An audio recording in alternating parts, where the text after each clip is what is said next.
l'instant Roland. Salut à toutes et à tous, bienvenue dans l'instant Roland. Il fait beau comme vous pouvez le voir. Je vais faire un petit point météo, tiens, il va faire 24 degrés aujourd'hui. En tout cas, une très belle journée ensoleillée. Beaucoup de Français sur les cours puisqu'ils seront 9, on en parlera durant l'émission. Toujours en compagnie de Laurent Rochette. Ça va Laurent? Comment vas-tu partenaire? Ça va super bien, le docteur Raoult est en forme ce matin? Super, comme dit l'expression extrêmement populaire, Roland Garros ensoleillé, pluie de français. Oh c'est magnifique. Là t'es en pleine forme, très bon. Ouais, j'ai du pied là ce matin. T'es au top, t'as du pied, c'est bon, ouais. T'es bien sur tes appuis. On va commencer par les Français qui ont brillé hier sur les cours. Enfin, le Français qui a brillé, puisque Quentin Halys s'est imposé contre Kekmanovic. 22 aces, ça c'est quand même une arme chez le Français. Et 85 coups gagnants, hyper offensif. Comme a dit Olivier Malcor dans un échange récent que j'ai eu avec lui, Quentin est un animal sur service coup droit et ça n'a pas loupé. Et je trouve qu'il y a eu un grand moment, parce que j'étais au match hier, un grand moment qui a été très bien géré, c'est quand Quentin perdait 5-4 au troisième set et qu'il a dû sauver plusieurs balles de set, je crois qu'il y en a eu 3 si je ne me trompe pas, sur son service. À chaque fois, il y est allé de manière conquérante. Il a respecté ses plans de jeu, il y est allé à fond. C'est vraiment pas les balles de set qu'il a sauvées du type je pousse et j'attends la faute. Non, il a vraiment été chercher les points et le tie-break a été royal. Le début du tie-break hyper agressif dans ses plans de jeu. Et le Serbe a un petit peu vrillé, en plus se plaignait beaucoup des lignes, des bancs de Quentin. Victoire pour moi largement méritée. Non mais la réussite ça se provoque. Quand tu dis les plans de jeu, le sentiment que Quentin il a travaillé ses plans de jeu forts, service, coup droit, décalage coup droit. Et hier c'était un récital. Oui bien sûr, il a vraiment ces forces-là. Son revers il va plutôt l'utiliser, notamment sur terre battue. En sur dur c'est un peu différent, mais sur terre il va l'utiliser comme un baromètre où il va tenir beaucoup son revers croisé, de temps en temps faire des revers en changeant de direction long de ligne. Mais oui, c'est clairement son service coup droit, c'est une arme énorme, surtout souvent son premier décalage coup droit il le fait ouvert. Et c'était dur hier parce qu'il y avait du vent, donc il avait souvent la balle qui lui rentrait à l'intérieur du corps. Donc il a fallu mettre en place quelques ajustements, notamment après la pluie où il y avait beaucoup de vent. Donc ouais, très belle victoire pour Quentin. Il dégage une puissance sur le terrain. Première fois qu'il est au 3e tour à Roland Garros. Il a atteint son meilleur classement, c'était 52e juste avant le début du tournoi. On peut considérer à 28 ans que c'est une deuxième carrière, un nouveau départ. Je trouve qu'il est en train de passer un cap et ça se voit, je trouve, sur le court, il dégage quelque chose d'incroyable. Oui, c'est extraordinaire. Il faut se souvenir qu'il y a 1 an et 2 semaines à Bordeaux, il était 220e mondial. C'est extraordinaire. En 1 an, faire 220 mondial top 50, c'est vraiment exceptionnel. Donc oui, ça montre à quel point son travail avec Olivier Malcor a été phénoménal, à quel point il est vraiment dans son projet, il est bien physiquement, il travaille beaucoup, ça se voit que physiquement il a progressé, je trouve qu'il bouge mieux qu'avant. Clairement oui, c'est une seconde carrière, en tout cas il était déjà monté, je crois, 62e mondial une première fois, avant de retomber. Et franchement, quand on a connu le très haut niveau, retomber assez bas pour remonter, je trouve ça encore plus dur mentalement. C'est ce qu'il va falloir qu'il travaille justement, c'est la stabilité et rester au plus haut niveau et d'intégrer le top 50 et d'y rester très longtemps. En tout cas, bravo à Quentin Halys. On ira d'ailleurs demain, on aura l'interview de son entraîneur qui va nous expliquer justement le travail effectué avec son poulain Quentin Halys, qualifié pour le 3e tour. Il y avait un autre Français hier sur les cours, malheureusement, c'est pas passé pour lui. C'est Giovanni Mpetshi Perricard qui s'est incliné face à Damir Dzumhur. Laurent, avant d'en parler avec toi, je te propose qu'on écoute Giovanni en conférence de presse. Le seul coup qui a marché aujourd'hui, c'était mon service. Et j'avais l'impression que mes frappes j'avais pas un bon rendement dans l'intensité que je voulais mettre et la qualité qu'il y avait dedans. Et bon, c'était trop juste contre un joueur comme lui. Il est très entier, je trouve, sur sa conférence de presse. J'avais pris le temps de la regarder en entier hier soir et on sentait vraiment une vraie déception. À la fois, j'ai trouvé beaucoup d'objectivité, il arrive à mettre un bilan quand même positif sur sa saison sur terre battue où il s'est amélioré sur plusieurs points. Par contre, il est conscient que la différence de niveau moyen qu'il a eu, quand je dis c'est la moyenne du niveau, c'est-à-dire la différence entre votre niveau très haut et bas, son niveau moyen entre le premier tour et le deuxième tour a eu une grande différence, ça a vraiment chuté sur ce deuxième tour et il a parfaitement raison. C'est vrai que hier, il a fait un match plutôt fantomatique en retour. En retour, ça a été très compliqué. Heureusement, il a son service, il a toujours ce service exceptionnel avec lequel il peut toujours emmener les joueurs sur des tie-breaks régulièrement, même quand il n'est pas bien, ce qui est une force énorme. Mais c'est vrai qu'il manquait de longueur sur son revers à une main croisée pour pouvoir décaler, comme il disait très bien. Et oui, et pour Giovanni, c'est compliqué si du fond, il n'est pas un minimum réglé. Effectivement, on va le suivre, bien évidemment, Giovanni, parce qu'à mon avis, sur gazon, ça va cartonner, tu disais, avec sa qualité de service, meilleure qualité au retour, et j'espère qu'on verra un Giovanni Mpetshi Perricard très performant sur le gazon londonien dans quelques semaines. Je vous propose de regarder, on a isolé à un moment les plus beaux points des Français, vous allez voir depuis le début de tournoi, il y en a eu. Allez, c'est à suivre.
On a parlé des Français, Laurent, je voudrais qu'on parle des favoris maintenant. Hier, Carlos Alcaraz a perdu un petit set. Marochan est un Hongrois qui est très dangereux et qui notamment avait battu Alcaraz il y a 2 ans à Rome. Exact. Donc en fait, je pense que pour Carlos, c'était un match beaucoup plus compliqué que ce que l'on peut penser. Ouais. Il est arrivé sur le terrain en se disant, ben voilà, je l'ai joué une fois et le mec m'a explosé à l'époque parce que ça a été 2 sets secs. Marochan avait fait un match exceptionnel. Donc oui, forcément un match compliqué parce que Marochan, pendant 40 minutes, peut proposer l'enfer à n'importe quel joueur top 10 sur le terrain. Et ça continue pour Carlos Alcaraz. Un autre qui a été impressionnant, on en parlera tout à l'heure, ce sera le débat, le revers à une main. C'est Musetti qui s'est imposé face à Galan en 3 petits sets. Il a joué, c'est monstrueux. Il est dans la continuité de ce qu'il a fait ces dernières semaines. Musetti, je le trouve monstrueux. J'adore ce joueur. Il donne toujours cette impression qu'il a du temps.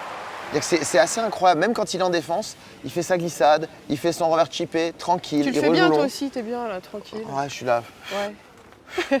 Hors défense. Non, mais vraiment, il donne cette impression de temps, toujours. Et il donne cette impression que c'est lui qui va gérer les tempos du match, parce qu'il a une grande facilité à ce que la balle sorte de sa raquette aussi. Il y a très peu d'efforts et vraiment une très haute qualité de balle. Donc moi, je pense que Musetti, c'est clairement un bel outsider sur ce tournoi. Tiafoe, l'Américain, on n'en parle pas beaucoup. Souvent, les Américains n'en parlent pas trop à Roland-Garros. Il a été hyper impressionnant parce qu'il a mis 3 petits sets à Carreño Busta. Ouais. C'est la 2e fois seulement que l'Américain est au 3e tour de Roland-Garros. Peut-être un joueur aussi à suivre. Physiquement, je l'ai trouvé monstrueux. Il a été monstrueux, là, c'était l'équivalent d'un Seston américain sur la route 66. Là, il a vraiment. Qu'est-ce qu'il a envoyé au service? Puis qu'est-ce qu'il était en termes de puissance, ça rigolait pas parce qu'en plus, il a joué en soirée sur le court 14. Il a un peu plu hier, donc le taux d'humidité était quand même présent. Je pense pas que c'était la terre battue la plus rapide de la quinzaine. Et pourtant, Carreño Busta, même si ce n'est plus le Carreño Busta, effectivement, d'il y a 5-6 ans, il faut quand même lui marcher dessus sur terre battue. Voilà, c'est un joueur de très très grande qualité. Et le Tiafoe, j'ai hâte de voir son prochain tour parce que là, s'il continue à faire des matchs comme ça, il va être dangereux. Pour terminer, une déception et la défaite de Casper Ruud qui a été diminué physiquement face à Borges. Casper Ruud, c'est quand même 2 finales à Roland-Garros et une demi sur les 3 dernières années. Je sais Grosse que tu le déception. kiffes en plus. Je sais que tu le kiffes. Ouais, j'aime bien ce style de jeu. Ouais. Et dans le tableau féminin, Paolini, Swiatek et Sabalenka se sont imposées facilement. Elles continuent leur bonhomme de chemin et accèdent au 3e tour. Allez, c'est parti, c'est Rochette au scanner.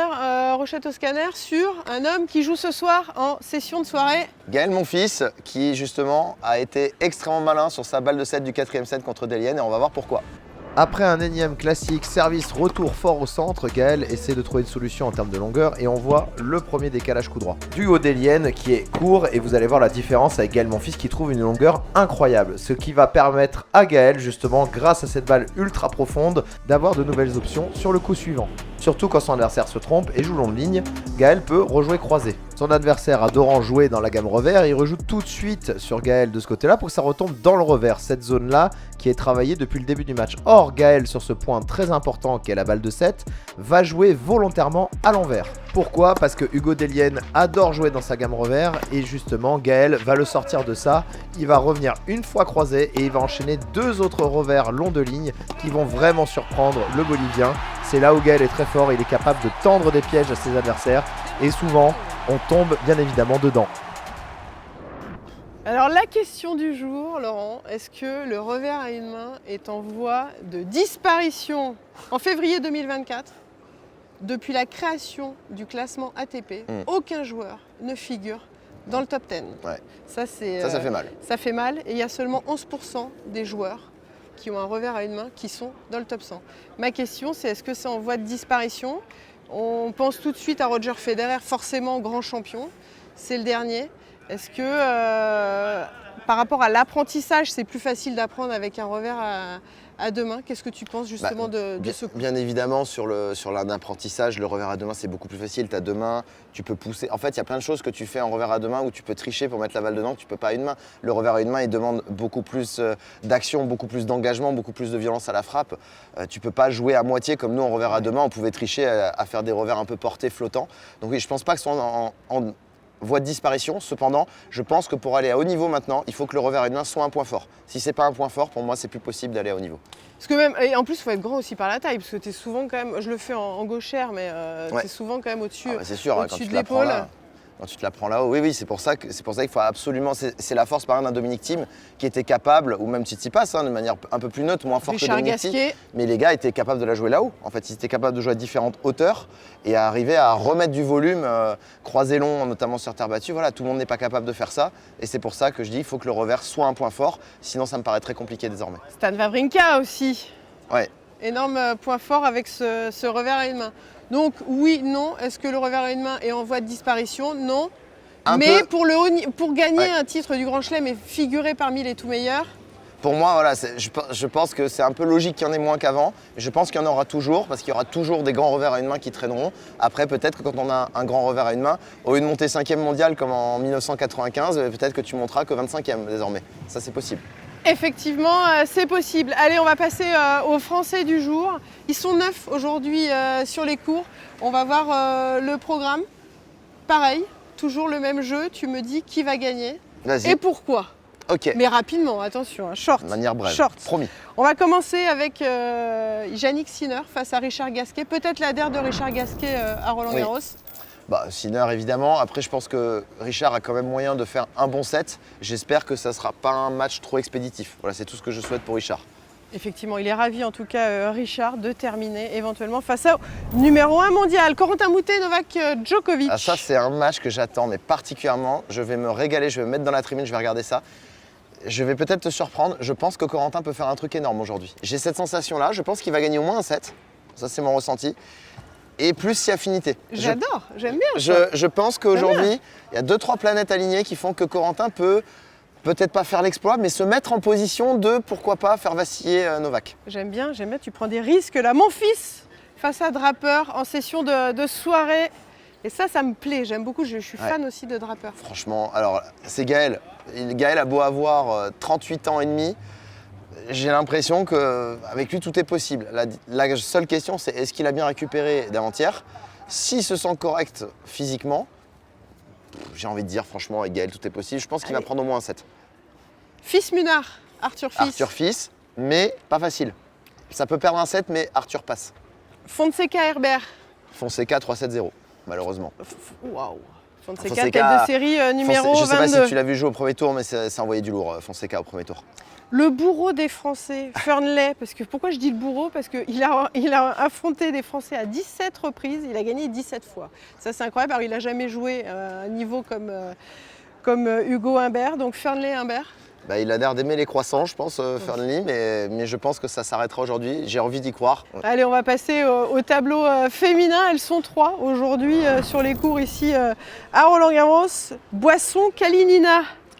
J'ai vraiment envie surtout que cette partie de C'est tableau un- elle est exceptionnelle. C'est un bon tour et surtout pour Jacquemot contre Parks aussi, c'est-à-dire qu'elles sont dans la même section. Ouais. C'est-à-dire que pour aller en 8e de finale, il faut au mieux battre la 52e mondiale qui est Ouais. Alicia Parks. Donc pour Boisson et Jacquemot, c'est quand même une opportunité de dingue.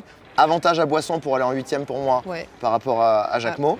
Et je pense que pour Loïs, c'est vraiment aujourd'hui un jour spécial. Je pense qu'elle gagnera. Allez, Kalininas en 13e mondial, franchement c'est un bon tour. Et pour terminer, Léolia Jean-Jean qui normalement devrait terminer numéro 1 française à la fin du tournoi, sauf bien évidemment exploit de Boisson ou de Jacquemot. Donc Jean-Jean Kazakina, tête de série numéro 17 et qui a fait demi-finale ici en 2022. Léolia Jean-Jean, histoire incroyable. J'ai envie de dire qu'elle peut gagner. Elle a déjà fait des trucs un peu surprenants, mais je pense qu'elle a les armes pour faire quelque chose contre cette joueuse. Merci beaucoup Laurent, puisque Merci, ce partenaire. que j'aime en plus c'est que tu es hyper positif là aujourd'hui. Ouais, et ça, là, ça me plaît. je te On l'ai va dit. voir, j'espère que tu vas avoir raison sur Roland beaucoup Soleillet, plus de Français qui vont gagner. Qui vont gagner. Magnifique, magnifique conclusion. Merci à toutes et à tous de nous avoir suivis. Passez une très très belle journée, puis soyez nombreux sur la chaîne YouTube de la FFT. On vous dit à demain midi. Ciao ciao.